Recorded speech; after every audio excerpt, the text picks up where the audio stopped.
इस पूरे मामले में उस समय एक जबरदस्त मोड़ आ गया जब आरोप लगाने वालों ने बाबा की चुनौती को हाथों हाथ लेने के बजाय अपने कदम वापस खींचने शुरू कर दिए। बाजी पलटती देख बाबा धीरेन्द्र शास्त्री ने अपने शास्त्रीय वचनों से अब उन लोगों को खदेड़ना शुरू कर दिया जो प्रश्नों की तख्ती उठाए खड़े हुए थे।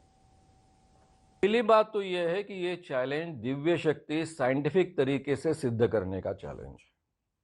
महाराज वीडियो में दावा करते हैं कि वो भक्तों का नाम पहचानते हैं, उनके पिताजी का नाम पहचानते हैं, उनकी उम्र बता सकते हैं और उनके मोबाइल नंबर्स बता सकते हैं। साथ में उनका यह भी दावा है कि भक्तों के घर में कौन से रूम में कौन सी चीज रखी है वो पहचानते हैं।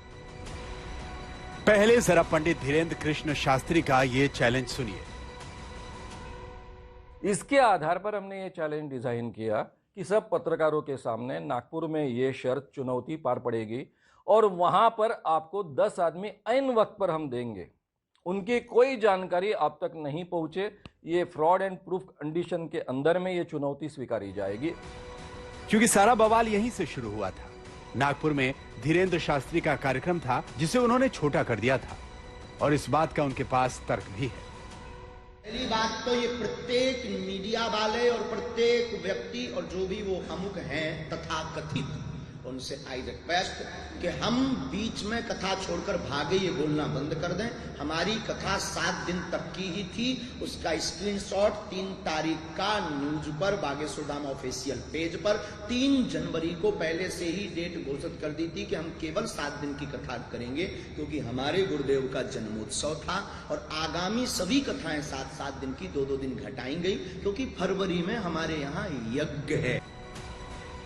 अब जरा इस मामले का दूसरा पहलू भी समझ लीजिए।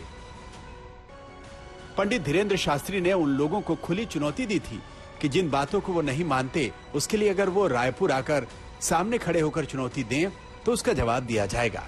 लेकिन पंडित धीरेन्द्र शास्त्री को चुनौती देने वालों ने अब अपने कदम वापस खींच लिए हैं। यानी बागेश्वर महाराज को लेकर विवाद खत्म होने का नाम नहीं ले रहा, क्योंकि अब इस मामले में नया मोड़ आ गया है।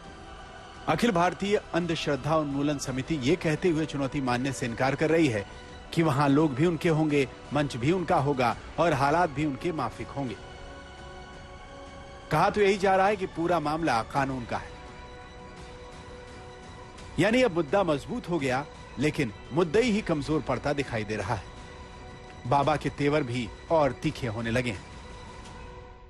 ये वो लोग हैं जिन्होंने भगवान राम के होने का सबूत मांगा, ये वो लोग हैं जिन्होंने अयोध्या का सबूत मांगा और ये चलते रहते हैं। वैसे इनसे ज़्यादा विचलित नहीं होना चाहिए। हम तो आपकी मीडिया से फिर उनसे कहेंगे इस मैटर को क्लोज करना चाहिए। 20 और 21 को रायपुर में दरबार है, दूध का दूध पानी का पानी हो जाएगा।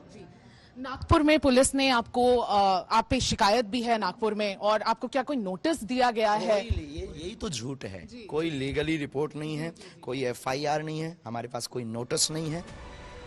तो जाहिर है उनके खिलाफ अभी ये मामला आने वाले दिनों में अलग रंग में नजर आ सकता है। छतरपुर से लोकेश चौरसिया, नागपुर से योगेश पांडे के साथ आज तक ब्यूरो।